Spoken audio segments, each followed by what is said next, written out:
എന്നാലും നാഥാ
ഉദാസിലേക്ക് പ്രവേശിക്കുന്നതിന് ഒരുങ്ങുന്ന ഞങ്ങളുടെ പ്രിയപ്പെട്ട കുഞ്ഞുമോളെ സമർപ്പിച്ച് പ്രാർത്ഥിക്കുന്ന ഈ വേളയിൽ അങ്ങേ തിരുസാന്നിധ്യം ഉണ്ടാകണമേ.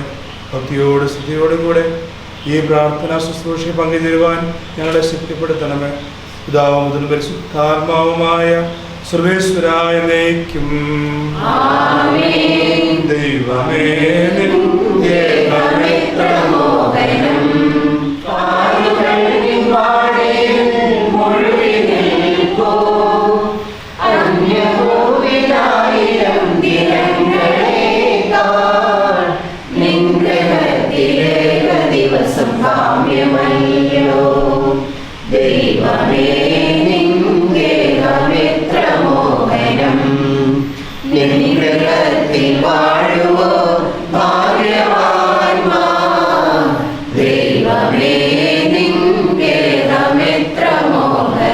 സർവാധിപനാം കർത്താവേ ഞങ്ങൾ പാടുന്നു. നിന്നെ നമിച്ചു പുകഴ്ത്തുന്നു. ഉദ്ധാനം നീ അരുളുന്നു. അക്ഷയം അവരുടെ ആത്മാവിൻ ഉത്തമ രക്ഷയുമേകുന്നു. ശബ്ദം ഉയർത്തി പാടിടുവിൻ, സർവരും ഒന്നായി പാടിടുവിൻ. എന്നെന്നും ജീവിക്കും സർവേശ്വരനെ വാഴ്ത്തിടുവിൻ. പരിപാലനാം സർവേശ, പരിപാവനാം ബലവാനേ, പരിപാവനാം അമർത്യനേ, കാരുണ്യം നീ ചൊരിയണമേ. അങ്ങയുടെ വചനത്താൽ തന്നെ പുതുതായി രൂപം കൊള്ളുന്ന കുടുംബത്തെ നയിക്കുകയും വിശദീകരിക്കുകയും ചെയ്യണമേ. പിതാവും പുത്രനും പരിശുദ്ധാത്മാവുമായ സർവേശ്വരായ ഉൽപ്പത്തി പുസ്തകത്തിൽ നിന്നുള്ള വായന 2-ാം അധ്യായം 18 മുതൽ 24 വരെയുള്ള വാക്യങ്ങൾ. മനുഷ്യൻ ഏകനായിരിക്കുന്നത് നന്നല്ല, അവന് ചേർന്ന ഇണയെ ഞാൻ നൽകും. ദൈവമായ കർത്താവ് ഭൂമിയിലെ സകല മൃഗങ്ങളെയും ആകാശത്തിലെ സകല പക്ഷികളെയും മണ്ണിൽ നിന്ന് രൂപപ്പെടുത്തി. അവയ്ക്ക് മനുഷ്യർ എന്ത് പേരിടുന്നുവെന്ന് അറിയാൻ അവിടുന്ന് അവയെ അവൻ്റെ മുമ്പിൽ കൊണ്ടുവന്നു. മനുഷ്യൻ വിളിച്ചത് അവയ്ക്ക് പേരായി തീർന്നു. എല്ലാ കന്നുകാലികൾക്കും ആകാശത്തിലെ പറവകൾക്കും വയലിലെ മൃഗങ്ങൾക്കും അവൻ പേരിട്ടു. എന്നാൽ തനിക്കിണങ്ങിയ തുണയെ കണ്ടില്ല. അതുകൊണ്ട് ദൈവമായ കർത്താവ് മനുഷ്യനെ ഗാഢനിദ്രയിലാഴ്ത്തി. ഉറങ്ങിക്കിടന്ന അവൻ്റെ വാരിയലുകളിൽ ഒന്നെടുത്തതിന് ശേഷം അവിടെ മാംസം കൊണ്ട് മൂടി. മനുഷ്യനിൽ നിന്ന് എടുത്ത വാരിയല്ലുകൊണ്ട് അവിടുന്ന് ഒരു സ്ത്രീക്ക് രൂപം കൊടുത്തു. അവളെ അവൻ്റെ മുൻപിൽ കൊണ്ടുവന്നു. അപ്പോൾ അവൻ പറഞ്ഞു, ഒടുവിലിതാ എൻ്റെ അസ്ഥിയിൽ നിന്നുള്ള അസ്ഥിയും മാംസത്തിൽ നിന്നുള്ള മാംസവും. നരനിൽ നിന്ന് എടുക്കപ്പെട്ടതുകൊണ്ട് നാരി എന്ന ഇവൾ വിളിക്കപ്പെടും. അതിനാൽ പുരുഷൻ മാതാപിതാക്കളെ വിട്ട് ഭാര്യയോട് ചേരും, അവർ ഒറ്റ ശരീരമായി തീരും. ചെയ്തവനെ കൈകൂപ്പി വണങ്ങിടാം. കർത്താവേ ധരണിയിൽ നിൻ സാക്ഷികളായി തീർന്നിടുവാൻ, കർത്താവേ ധരണിയിൽ നിൻ സാക്ഷികളായി തീർന്നിടുവാൻ, ഞങ്ങളിൽ നിൻ സുവിശേഷം പൂർണ്ണം ചൊരിയട്ടെ, ഞങ്ങളിൽ നിൻ സുവിശേഷം പൂർണ്ണം ചൊരിയട്ടെ. സമാധാനം നിങ്ങളോടുകൂടെ. വിശുദ്ധ യോഹന്നാൻ അറിയിച്ച നമ്മുടെ കർത്താവായ യേശു മിശിഹായുടെ പരിശുദ്ധ സുവിശേഷം. മൂന്നാം ദിവസം ഗലീലയിലെ കാനായില് ഒരു വിവാഹം നടന്നു. യേശുവിൻ്റെ അമ്മ അവിടെ ഉണ്ടായിരുന്നു. യേശുവും ശിഷ്യന്മാരും വിരുന്നിന് ക്ഷണിക്കപ്പെട്ടിരുന്നു. അവിടെ വീഞ്ഞ് തീർന്നു പോയപ്പോൾ യേശുവിൻ്റെ അമ്മ അവരോട് പറഞ്ഞു, അവർക്ക് വീഞ്ഞില്ല. യേശു അവരോട് പറഞ്ഞു, സ്ത്രീയെ, എനിക്കും നിനക്കും എന്ത്? എൻ്റെ സമയം ഇനിയും ആയിട്ടില്ല. അവൻ്റെ അമ്മ പരിചാരകരോട് പറഞ്ഞു, അവൻ നിങ്ങളോട് പറയുന്നത് ചെയ്യുവൻ. യഹൂദരുടെ ശുദ്ധീകരണത്തിന് വെള്ളം നിറയ്ക്കുന്ന 6 കൽഭരണികൾ അവിടെ ഉണ്ടായിരുന്നു. ഓരോന്നിലും 2-3 അളവ് കൊള്ളുമായിരുന്നു. ഭരണികളിൽ വെള്ളം നിറയ്ക്കുമെന്ന് യേശു അവരോട് കൽപ്പിച്ചു. അവർ അവയെല്ലാം ഒക്കോളം നിറച്ചു. ഇനി പകർന്ന് കലവറക്കാരൻ്റെ അടുത്ത് കൊണ്ടുചെല്ലുവരെന്ന് അവൻ പറഞ്ഞു. അവർ അപ്രകാരം ചെയ്തു. കലവറക്കാരൻ വീഞ്ഞായി മാറി വെള്ളം രുചിച്ചു നോക്കി. അത് എവിടെ നിന്നാണെന്ന് അവൻ അറിഞ്ഞില്ല. എന്നാൽ വെള്ളം കോരിയ പരിചാരകൻ അറിഞ്ഞിരുന്നു.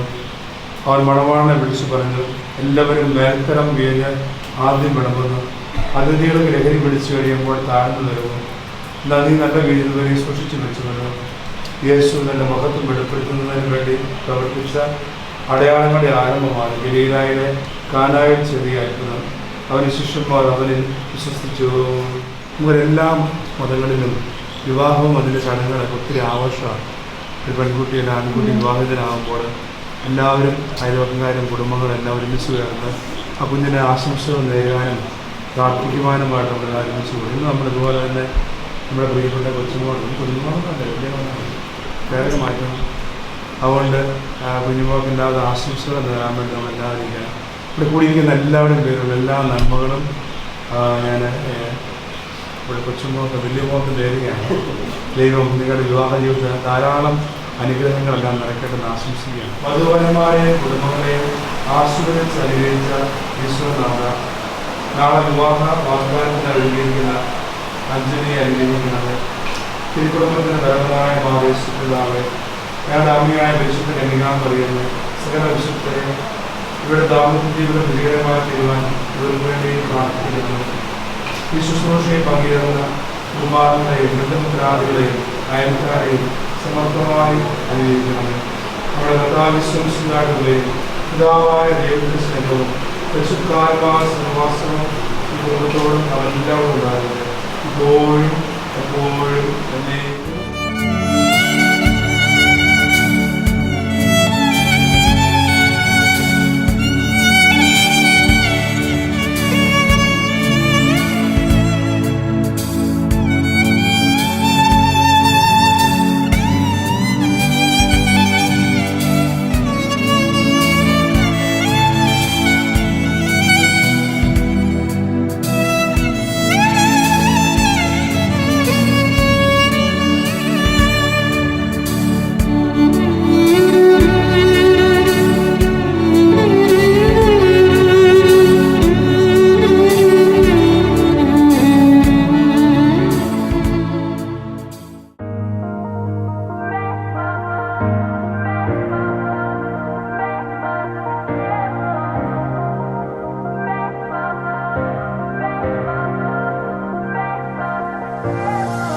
Yeah, the universe is one big place. It's hard to cut through all the noise. And people tell you just to play it safe, like you don't even have a choice. I don't know how to belong down here. I don't need to be somebody